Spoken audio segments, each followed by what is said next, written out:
Hello and welcome to another Review and Roast Presents. I am your host Scott. You can find me on Twitter at XOrsonX, and I'm here with Julie from Greenbrier Games, who you can find on Twitter at Julie_GBGINC. Really? Greenbrier Games Incorporated.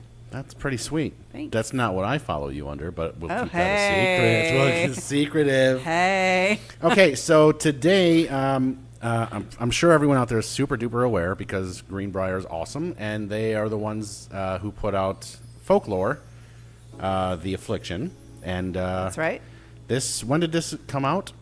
Folklore, the Affliction, in retail, it just came out. Like, it just happened. So, I mean, it's been known for the past 4 years. We did a Kickstarter.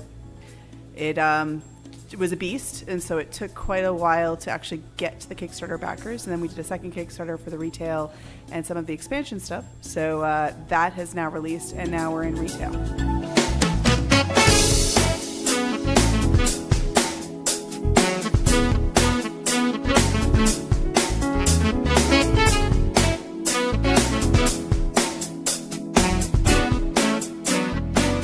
Very nice. So, of course, I'm assuming everyone has heard of this. So, we've been MIA for a few weeks now because Mike and I have opened up a gaming/coffee shop in downtown Tinley Park. So, for any of you that are in the area, you come on down. It's pretty fantastic here. 17258. I'm kind of bummed that you can't see me on the podcast because I am wearing my coffee and cupcakes dress to go with the opening of the store and your podcast.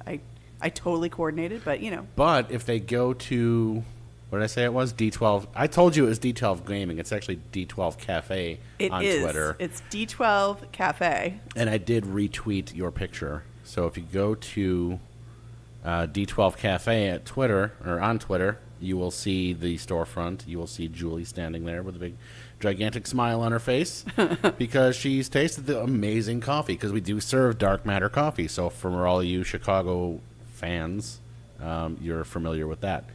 So anywho, we are going to get back to Greenbrier and Folklore. So why don't you run us through what the game is about? Sure. So for those of you not in the know, Folklore, the Affliction is a game that, think of it as a tabletop RPG. And what I mean about that is if you took old school D&D, that kind of feel of it being about vampires and werewolves and kind of a gothic storyline in a quasi-European Renaissance. I like to call it more like Ren Fair Renaissance time period. Full of your traditional monsters, not high fantasy, no like wizards that have crazy amazing powers or dragons yet, but like more of that gothic story. You are in that kind of a world, and you are playing characters that are already preset for you, so that instead of rolling a character and developing it, you can sit down and pull it out of the box and start playing right away. That is the whole point of it, to cut down all of that prep time, because if you love RPGs, D&D, Pathfinder, anything like that, that's awesome. That's amazing. You can still play it, and it's more of a palate cleanser. But for those people who want to play but don't have the time, are kind of intimidated by that, think it's too much of a time drain, this is the kind of thing that you would love, because you can sit down, open it up. There's tons of cool stuff. There's tons of content. But it's still really easy to get into and not feel completely overwhelmed when you sit down and play, which was the whole point of making the game. Yeah, I remember a few years back, because unlike a lot of other nerds out there, I didn't grow up playing D&D. So we all, towards the tail end of 4th edition, we're like, yeah, we had a group of like 6 of us. Mm-hmm. We got together, we all picked our like names and our classes and our races, and from there, none of us have ever played, so we couldn't figure out how to do a character sheet. We kind of all just got frustrated. Oh, you played the setting up the game. Yeah, and it went terribly, and we never actually played. Right. So that's where a few of the other games filled in the holes there. But this game is another one that is going to. I can't wait to start playing it. But I do want to know. So, let's say I buy the game. Me and my friends start playing. Yeah. Is the story? Does it carry on after each game, or are they all separate? Is there a story arc? Well, in the core game, they're loosely you can play it as an arc. You don't have to. They are loosely affiliated, as in these are episodic things that probably happen to the same character over a period of time, more as an introduction. So that first story, and let me explain that. In the game, there are 6 stories. So each story is a complete arc in and of itself. All of them, have ties to the next story, but it's not a full overarching story arc. So think of it as those 6 stories being, if you were watching a TV show and that first season kind of introduced you, but it doesn't give you some major evil or that overarching story arc that gets you the big finale at the end type of thing. It's more of an episodic kind of thing. So each of those stories has 2 or 3 chapters, and you can break those up so that you have mini story arcs. The first story is a tutorial in and of itself. So it is set up to be, open it up, pull out the character sheets, pick a character, they already have set information, and then you read a flavor text, gets you into the world, and then it stops and says, here's a little tutorial snippet. Go to, here's bullet points to walk you through it really quick, but if you need more, go to this page in the rule book, and this will explain it. And you just do that piece, which is picking out the characters. Mm-hmm. And then you read more, and then it's, okay, here's a skirmish. This is the breakdown of bullet points. How does a skirmish work? If you need more details, here it is in the rule book. So it lets you go through, immediately play, and stop along the way and get the rules information you need as you're playing it, rather than sit there and feel like you need to front end read a ton of information, feel overwhelmed to be like, well, that was fun. I'm going to put this away forever. Like it's really, we really wanted people to immediately be able to put it down and start playing. So when I start playing this and I pick my character, I'm not stuck with that character now through the whole thing. No, well, in fact, you can always change out characters, start with a new one, start at a base level. We're actually working on the ability to, instead of having to start at the very beginning every time so that you start with an easy story, that we are working on having, I'm getting ahead of myself, but we have plans. So one of the things we've worked on that we are 80% done, we're going to do some play testing to finish it, is actually kind of a mini game where in the world you can homestead. You buy a house, you settle down. The whole point of doing that is it lets you do a lot of the fun side quest kind of things built in, but it also allows you to form a guild, in which case the characters under one type of, so a healer, you get to retain some of their abilities. So if you are tired of that particular character, but you want to pick another healer, you don't start at level 1, as it were, again. So that's more of an advanced play. A lot of people don't mind starting and doing the adventures from the first story again. But even at that, we have the 6 stories in the core game. We have an additional 9 stories in the Dark Tales expansion. We have the book that was just released as well. And then we have PDFs. So we have plenty of stuff that's free, downloadable if you just want to try a new adventure. We have an adventure creation kit if you want to make your own.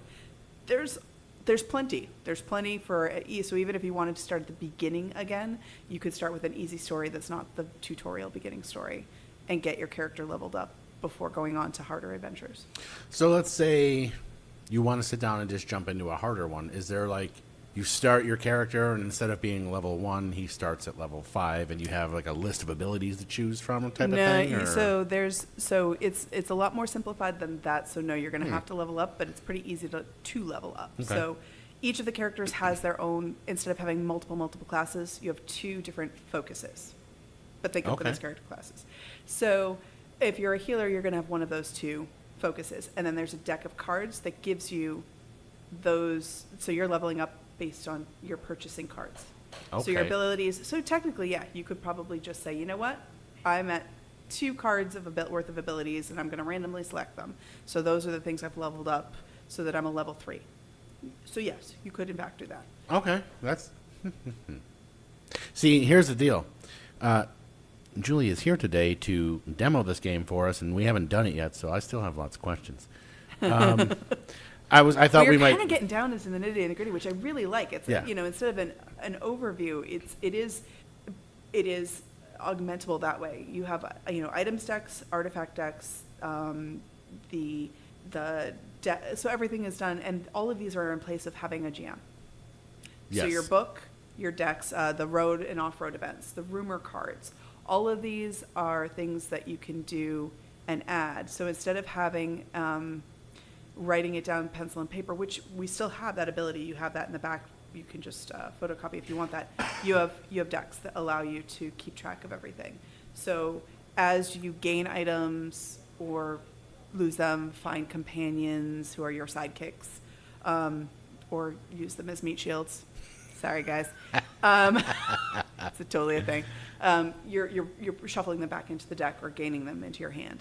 So a lot of the things that you can do, including your abilities, are whether it's and also there are certain things like, depending on the character, some of them are kind of like arcane lore, kind of like if you are more of a researcher, you gain abilities based on things that you've read, versus somebody who's more of a man or woman of action will get far more weaponry and things like that. So it is definitely stylistically what cards you get, which help you level up so yes, in fact, a lot of that has to do with that. Are the cards random, or do you get to like look through the deck and pick what you want, or is it like a mishmash of both, maybe? Bit of both. So, for example, we're gonna play a story that I created specifically for demo purposes, so it doesn't ruin any of the 6 stories in the core game. Okay, that's neat. I like it. And I'm not gonna it's not a real spoiler because you meet him right up at the beginning, but you recruit a soldier. And so the soldier is a character, specifically it says you recruit the militia companion soldier. So he's part of the story. When he's part of the story, that means there's probably, you probably don't want to use him as a meat shield because there's probably consequences if he's not around at that plot point when he becomes necessary. Right. So it kind of, but again, much like a TV series, when somebody's introduced, you kind of know they have to stick around for something that's going to happen later in the storyline. It's not giving it a big, there's no real big giveaway at that point. You don't know what. And that's kind of the fun of it because we are pretty mercurial about being every single choice you have to make, whether it's actually a help or a hinder. So the adorable little waif on the side of the road who holds up their tiny little grubby hand and says, "Please, sir, I'm so hungry. May I have some food?" Maybe that helps you later on. Maybe, that child was actually, the long lost child of the local mayor who now has the strength to find their way home and you're rewarded. Or maybe that just gave them the initiative to, like, the food and the strength to go to the evil villain and warn them of your coming, and now they have the initiative in an attack later on. You don't know. I don't give that away. This is where the problems come in because when I finally did get to start playing D&D, my dungeon master was the kind of guy that, after you kill everybody, he leaves one guy alive that you can question. And we had one guy alive, and he was like, okay, he's begging mercy for his life. What do you do? And the one guy starts to, like, inquire, whereas I just threw a fireball and killed him because that's more fun. It's how you roll. It's more fun. So there's that. I will say everybody gets turns being the leader in the game. I like that. So that means that often the choice condition will tell you whether it's a group decision or the leader's decision. Sometimes it's based on a role, so you're going to want to pick the person who has specific skill sets to do the rolling. It really, it's a lot harder for somebody to just randomly be like, I do this, and because there is no GM, you all have to agree, and the leader at that time has the final say. So maybe if you're more impulsive and you're the leader, yes, you will get to be like, hey, no, we're doing this. But that's going to come back to haunt you when somebody else in the group is the leader. So now, so you said roll a dice, so that I would assume like certain characters have modifiers for the dice. Absolutely. Right? Okay. So there's different, different skill checks, and none of it. The names are slightly different than other RPGs, but none of them are going to be completely like how they feel. So right, yeah. There's going to be something that's more of a charisma type check, one that's more of a physical ability type check, one that's more of an intelligence type check, and people, depending on their character, will tend to lean towards certain ones. Because it is Gothic, there's also ones like the occult check. Okay, I like So that. it definitely has it has a bent, it focuses on that feel of that world, of a Gothic type world. So since we're moving in that direction, can we get a rundown of the characters/classes that are in this game? Sure. In the core game, we have, let's see, so we have the Arcanist, who is somebody who has studied, hieroglyphs from ancient Greece versus the runes of the Northlands, who has book understanding but not necessarily physical abilities. You have the Avenging Madman, who's a tank. He's exactly like he sounds. He's going on raw adrenaline and rage and no real forethought of any of his choices. In fact, when you're in town, if there is an inn and you decide to try to go to the inn, the Avenging Madman always has to do a roll to see whether or not he starts a bar fight. That's just built in. That's who he is. You have the witch hunter, who is an archer, in effect. He is one of the characters I've actually written a short story about. I enjoy him because he has a lot of layers. Clearly, something terrible happened in his past, so he actually has this very much love-hate relationship of the occult in general, because something must have happened, so he's against anything occult, even though several of the characters have occult abilities and you need them to, so he's more of a purist and has to kind of deal with that. So as a character, playing him out is very interesting. He's also the one that was most interesting for me to write short stories. So there's actually a short story that we released that's not a campaign or anything, just a short story about him last Christmas. So we try to do things like that and flesh out some of the characters. There is, let's see, who else do we have? We have, there is the, what do I want to say? Not a priest, but someone of a holy order, a cleric type, who is more, so he's also got some healing abilities. You have your telepath, so she's my favorite. She's really difficult to keep alive at the beginning. She's doesn't have a lot of powers, and then as you level up, she can kill you with her brain. So it's a class you don't get a lot of access to in these types of games, so that's kind of awesome. She's but a challenge to play. Of course, she should be. Yeah. You need her with the Avenging Madman. Guarantee that's who Mike and picks. A healer, right? And then we have, who did I miss? I missed somebody. Yep, not off the top of my head. We'll have to add that in later. We'll talk about it later. Right. We had one other character. So as you can see, like there's a feel of your basic, range weapon, melee weapon, but in that goth feel. Yeah.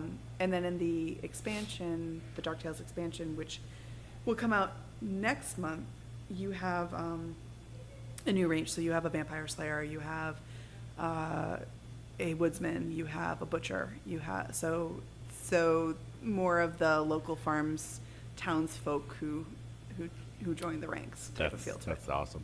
Okay. I mean, I don't want to go too much into detail on the stories. Everything. Well, that's the hard part, because you don't want to. Yeah. But just to get a feel, like I said, you get flavor text that everybody can take turns reading, or if you have one particular person in your group who you prefer doing the narration, you can do that. But then at some point, you come to a decision. Whoever's the leader will be the person who kind of spearheads that. But the decision making can be a conversation. It can be a dice roll based on a skill check. There might be a combat. There's two different types of combat. Combat is either an abstract dice roll like a skirmish to speed along the narrative, or it's a put down a play mat, put down your standees or miniatures if you choose to purchase those, and the different terrain and whatever you find there. There's a map inside each story that will tell you how to set it up and then resolve it. So it can be something as simple as, hey, You're walking from point A to point B, and there are all these undead that seem to be immobile. Don't wake them up. Or, hey, there's a giant boss fight going on. Ready, go. So it has the range. And the fun thing being, a lot of the choices you make along the way will augment how the map is set up. So maybe that little kid warned them in advance, and now the boss gets the first hit, and it's in darkness. Let's hope you brought a torch. Is there going to be custom dice? There is not custom dice. I know. I've tricked out my own personal copy, so I have custom dice, but that's, you know. As most people should. Yeah.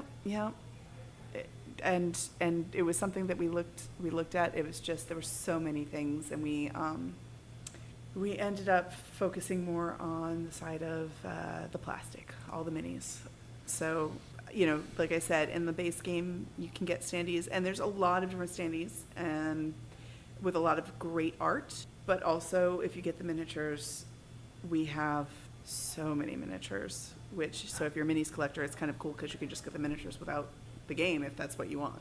I know who you missed. Who did I miss? Maybe. The Exorcist?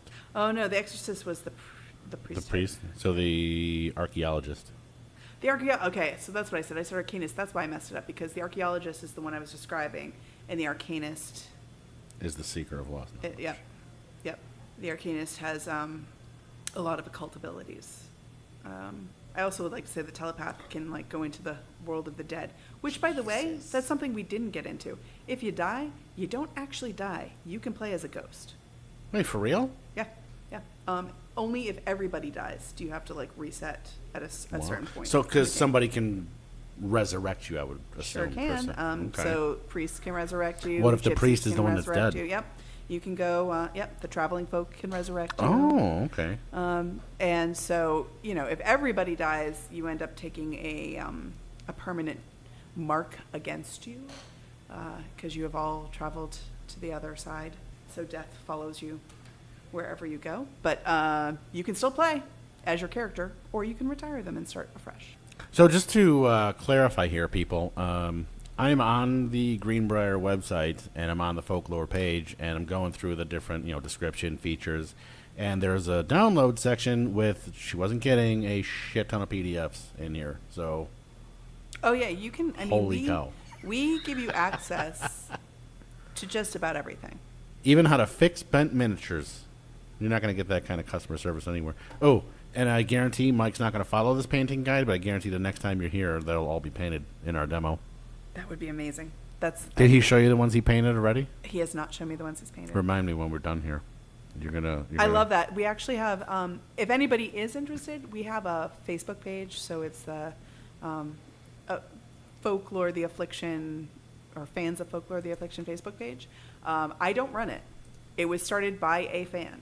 But we're up to almost 2,000 people. And I get tagged sometimes to answer questions for rules and things like that. But mostly I live for seeing the painted miniatures that are on the page. So many people, way more talented than me. How do you have so many painted miniatures on there when the game's been out for 5 minutes? Well, like I said, there was the the original early Kickstarter guys, backers yeah. were the ones Yep. that started it. But even at that, I've got people who have had it for a half a minute and are like, "Here I go," and like have already like busted out. It's insane. Makes sense. Like I said, way more talented than me. Okay. Is there anything else you want to mention about Folklore before we switch gears a little bit? Because I hear a lot of commotion, and I don't want to be back here all day. Nope, totally fair. I think we covered quite a bit, and it's available in stores. In our store. In your store. You should D12 stop by D12 and- Cafe. That's right. Get some coffee. We'll teach you how to play first. That way you don't spend your money if you don't want to.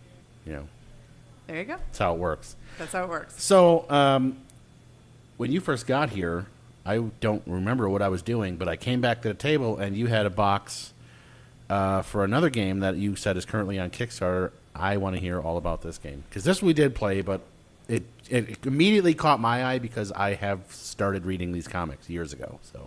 So, Mystery Surviving the Nightmare World is a mashup of the two IPs that writer Dirk Manning has created.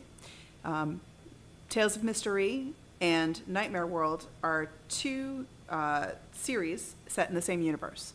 They're horror comics, and they are based on the premise of what if all those scary stories that we tell ourselves from all different cultures and all different walks of life, from religious type of things to scary movies, slasher films, all of it. What if it was all real? And he started this like 15 years ago. His first one came out, and it started as a web comic, a web series. He Did not know that. Yeah, he is like the godfather of web comics, I think. Like, people thought he was crazy releasing them for free online. But clearly it gained traction because Nightmare World is already a set series. He released them in books of 13 short stories each, and each of the stories is a unique little snippet of terrifying, nightmarish. So there's 4 of them, so 52 stories total, and it's done. What's fun about them is they jump from place to place in the world and from time period to time period, but you can go through, and clearly he outlined the whole thing out in advance. It's crazy. He says he's only half crazy. I think he's full crazy. Because I've gone through, of course, now I look crazy because I've now read them so many times that I can tell you like what's connected to what.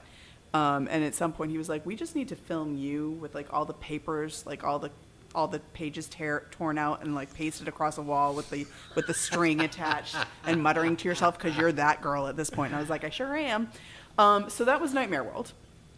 And then Tales of Mr. Ree is a character who is he's a wizard, he's a magician, low level, nothing special, kind of a film noir feel, who lives in this world. So he's in the same universe, but it's a linear story about what happens to him in a very pivotal moment of the Nightmare World time period, which is referenced in the other series as well, as are many of the characters. They kind of cross over. So we created a game based on these properties, which is super near and dear to my heart. So Folklore, I've spent a ton of time doing writing for. I was not one of the game creators. I've taken on I love working in that world, but Mystery Surviving the Nightmare World is my baby. It's my project. It's my terrifying little demon child that I'm pretty excited about. So it's one that year and a half ago, I at that point had been reading the comics and had met Dirk several times, and we had that I don't know, I guess because this is what I do for a living, inevitably we get the whole so what would blank look like as a game? I get it all the time. It's my fun party trick, apparently. So I started talking about if I were to make a game based on this, what it would look like. And he really liked what I had to say about it, because my whole thought process was, it's a horror story. So even though there are heroes or anti-heroes fighting against the demons and the monsters and the vampires, there's never it's not like a comic, superhero comic where there's at least there are moments, even if it's hard and you go back to the devastating losses. Batman always gets a win every once in a while, even if the Joker comes back later and then there's a counter strike. There's a clear moment of standing on the top of the giant skyscraper with the light, the bat signal in the background, and his cape whipping around him, that you're like, yeah, he did it. There's none of that. There's none of that in Tales of Mystery or Nightmare World. There's always just this sickening dread of, oh God, what's going to happen to this poor person? And it gives you all the feels, and it's not always gory or slasher or gross. It's more of a thriller. It's an ongoing thriller, so there are still highs and lows, and I wanted that feeling. So that's what we did. We made a game where it's a one versus many, where the many are the villains and the one is the hero. And the hero never gets a clear win, but the villains also are trying to, it's a semi-co-op for them, because they're trying to help each other in the 3 days of terror that happen in the story. They are collaborators, colleagues, But each one of them wants the biggest piece of the pie. So they're still jockeying to be the winner. They're villains. That's They're kind of villains. what you do. They do their villainy thing. The hero is simply trying to keep the innocents out of harm's way as best they can. That's what they're trying to do. They're not going straight up against, like, you're not going to defeat Cthulhu. You're not. It's Cthulhu. It doesn't matter. You're not going to defeat him. He's Cthulhu. It doesn't He happen. rises from the depths of the ocean and just, is one of the great elder gods. He's not, you don't just be like, hey, I'm going to Right. punch you and you're done. Like, it just doesn't happen. So it's not about defeating Cthulhu. It's about keeping the other innocents from succumbing to Cthulhu's Reign of Terror. becoming insane. Yeah. Like that's it's about keeping the vampires from draining people dry at nighttime. That's what it's about. So I really wanted that feel, and that's what the game is. Well, that's what I like. Well, this, like I said, we kind of played it. I didn't know we were only going to play 2 rounds out of the 6, So which sad. super You were so disappointed sad. me because I was doing really well, and what I had in my hand was even better. But anywho, you're right, and it has that, like you said, like the villains that you kind of have to play nice together, but you kind of don't want to because you got to win. But what I like the most is, like you said, the winner, the good guys. You don't win. You're just trying to survive, which is just perfect. You know what I mean? Like, you don't win, you just don't lose either. Right. You know what I mean? Which is so great. the fun part of the game isn't about per se the win condition. The fun part of the game is, even though your choices are pretty simple, as a villain, you're putting out minions to take out, to either kill the innocents or collect them for your higher ups purposes. As a hero, you're trying to move use your skill sets of either fight, charm, or magic to keep the innocents from getting hurt by the minions or collected by the minions. Super simple. Not tons of mechanically choice-wise. What makes it interesting is, what location am I playing at? Is that going to affect other villains? Is that going to help me? Is that going to hurt me? As a hero, can I play this villain against the other villain? So you are really, really playing against the other players. It is super interconnected with the other people that you're playing with. And then looking at your cards and saying, okay, when I play them, can I stack them? How can I stack them? It's that kind of deck builder-y feel without being a deck builder game. Right, exactly.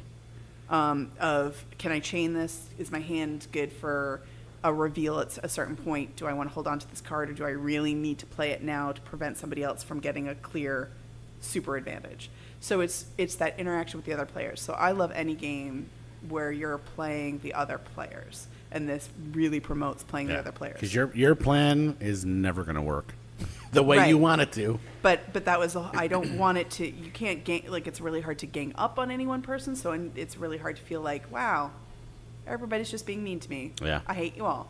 But it's also right. It's really hard to do that, but it's also just like it promotes the interaction of all the game players in a pretty antagonistic without being super mean kind of feel. And that is exactly what I wanted to get, and I really feel like without patting myself on the back too much, we really worked on getting that feel, and I feel like it's pretty successful. All right. Although Joshua Sprung was the designer and I was the developer, so as much as I had a big hand in it, Joshua Sprung was our designer on the project, who is pretty fantastic. He also designed Yashima for us way back in the day. I don't have that either. You don't? I don't think so. Oh, it's a miniatures combat game where you use your deck. So you use your deck as your life, and as your fight ability, and as your magic ability. So you can use it one of 3 ways. So I guess you're going to have to bring that next time you come. Sure, can totally do that. Well, let's get back really quick, because I know we're on a time limit here, but we could go all night. I'd rather get playing Folklore here in a minute. Yeah. So Mystery is Yeah. on Kickstarter right now. It's on Kickstarter until November 1st. Do you want to run through some of the stretchy stuff? Yes. So we have the base game, which is a $40 pledge. So it comes with all the components and all the stuff. We have a collector's edition, which is going to come with the limited edition So we don't say Kickstarter exclusive because any extras will be sold through our web store, and of course retailers who back. So we don't say Kickstarter exclusive because there will be some in the wild, but we'll only order the amount that's been basically ordered through Kickstarter, and Right. then it's done. So that comes with a Mr. Ree miniature and a exclusive or limited edition comic that will only be in that. And all of it is unique art from the same artists who worked on the 2 series, also worked on the game. So it's all unique art that wasn't seen in the comic. And then the comics itself is introducing all of the characters from the Nightmare World and Mystery and why they would all be there during the 3 Days of Darkness. So it's a unique story that Dirk wrote for the Kickstarter itself. And then a slipcover with unique art from Mariana Piscata, who did art for Mystery and Nightmare World, and has done some other really cool stuff as of late with Dirk, pairing up with him to do the Twisted comic, Haunted Highons, which is a totally different story. But anyway, she's super talented. So yeah, that's, and then I believe you can also get a level that gets you the first comic of each of the series, so that if you wanted to get a taste of what what the world is like, you get the 13, the Nightmare World, which is the first 13 comics, and then Mystery, so they're not like 4-page comics, they're Actual comics. they're actual, yeah, they're graphic novels. So the first 2 and the collectors, and I think there's and there's also the level where you can have a game night with Dirk himself. Ooh. Which he brings the party. I don't know how else. He's like a pro wrestling heel from like he's a Muppet. He's like his own crazy madman MC of villainy and fun. So either Josh or I will be there to actually make sure that the rules of the game are clear. And then Dirk's there for the pure entertainment value. I like it. Yeah. Yeah, I've actually, anyone who's ever been to any artist alley, probably in the U.S., you've probably seen Dirk hanging out there. He's obviously the reason I purchased the Mr. Ree comics, because I got them from, at the time, unfortunately, probably Wizard World, which I don't go to anymore because I think it's terrible. But, no, he's a really awesome dude. And Mr. Ree, the stories that I have read were really good. I have more I need to get, but I'll get those eventually. They're really good, but also just, he himself is amazingly entertaining as a human. And to your point, if you've ever gone to any major comic book convention and you go to Artist Alley, so for New York Comic Con, we were there, and he's got table H8, so he's embracing the hate. And he's always wearing a suit. Black suit. He's like over 6 foot tall. Hair is black, slicked back. He is Can't miss him. distinct. Yes, very much so. And he has like this low baritone, like everything about him screams like I am a villain, and it's amazing. It's amazing. He plays into it. He loves it. He embraces the hate, but also in real life, so he does this, and this is his, and he never breaks kayfabe. If we're going with a wrestling heel analogy, but a little kid comes up to the table, and he's like the first to like get down and get down on their level, so they don't feel like they're actually scared and all. Like he's such a good dude. So and he'll be at the ACE convention here in Chicago this upcoming weekend at the Navy Pier. Nice. So he'll be around, and he and Dan Doherty, who I know you have some of Dan's stuff here in the store as well, will both be there, and then they will both be doing karaoke battle afterwards. Dan was actually he's going to get his own little section here, but he was supposed to come in to he was supposed bring to be us here some tonight. stuff. And yeah, he's been MIA since we opened the doors. Before we opened the doors, he came in twice, I think. And now the doors are open, and he hasn't been back. So we had the same flight on the way back from New York Comic Con, and he was like, "Yeah, I'll be there Wednesday." He's probably out there right now. We're back here talking shit. I know. That would be amazing. But I am super duper prepared because I have my challenge coin. I have mine. Oh, shoot. Uh-oh. Oh, you better hope he's not here. Oh, shoot. I think no, I have it in my wallet. I totally have mine as well. Oh, I did, because the last time he was here, I was talking shit, and he pulled his out, and I'm like, damn it. No, I have mine as well. Good thing is, I just give him free coffee, so I didn't have to buy him anything. Totally fair. All right, so, yeah, if you want to do the folklore thing, come on into D12. We'll teach you how to play it, and then you can buy your copy. Yay. Or go to greenbriergames.com. Yep. Right? There you go. Let me make sure. That's all you would know. Greenbrier. Yes, you can. Oh, I'm on the Kickstarter right now. Greenbriergames.com. Greenbrier, B-R-I-E-R, games.com. Yes. And also, definitely check out the Kickstarter for the mystery. I'm just going to keep saying mystery because I don't remember the rest of it. Mystery Surviving. It's okay. Surviving the Nightmare If you World. say Mystery Game Kickstarter, it'll come up. That's how I found it. Yeah. Well, actually, now that this, once this podcast is out, we're gonna do a whole thing, and we have thousands upon thousands of followers that we're gonna share this out to. So, we will help you get this backed. I promise. That's awesome. So, is there anything else that you would like to bring up, mention, plug, talk about in the next 30 seconds? Super quick. Other games that we have that you have also mentioned Yep. that you are excited about. Barbarian Battlegrounds.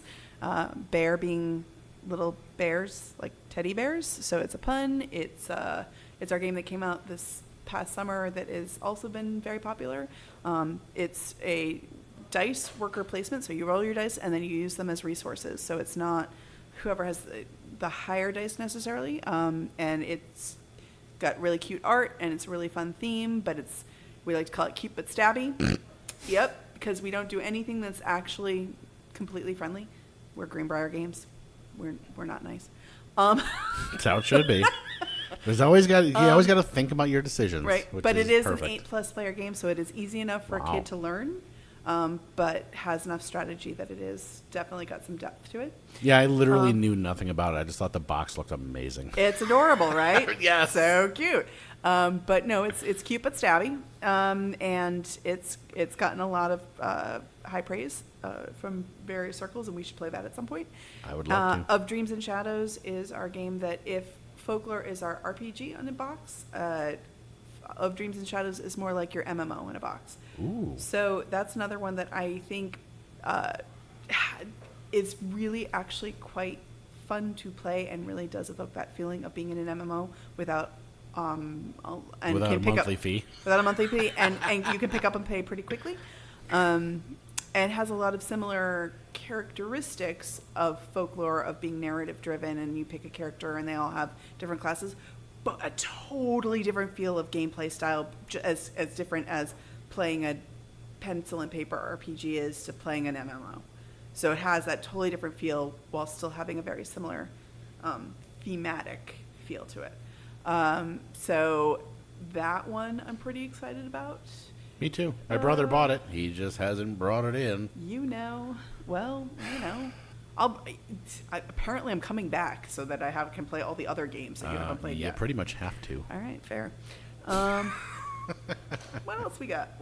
Oh, and then look for, I'm sure here, no peer pressure at all, but Champions of Hara and Helios Expanse that will be coming out next year. Oh, of course. Champions of Hara, so Walter and Ian designed Barbarian Battlegrounds, also designed Champions of Hara, and it's amazing. We'll talk about it in a future time, but it's a miniatures combat. There is a PvP, and then there's a co-op version, and they're fantastic. It is gorgeous and well thought out, and real, like, as medium weight as it is, it's so beautiful to play, intuitive, and polished, like super polished. But I'd like to get into that like at a later date. Because, No, absolutely. Because we're it's coming next year, and Helios Expanse also will be coming next year. That one is a 4X game that you can play in under an hour, and I do mean under an hour, like closer to 30 minutes, which I I know that like a lot of games say that, and then you're like 2 hours later, you're like, I genuinely mean under an hour for 3 to 5 players. I like it. Yeah. Those games are key. When Yep. you're, waiting for that last person to show up, you need something 30, 40 minutes. Yeah, it's the kind of game where I can teach you how to play it in 5 minutes. I can teach you how to play the whole game in 5 minutes, and then playing it, it's that 4x feeling of like making your choices. Mm-hmm. So Okay. that's one that's coming out next year that we're really excited about as well. So that's it. Okay, I'm done. I'm gonna stop now. Alrighty then.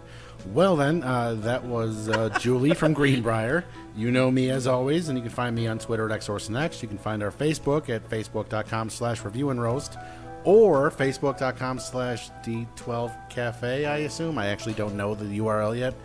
If you're ever in downtown Tinley or you want to come out, we're right in the heart of downtown Tinley, 17258 Oak Park Avenue.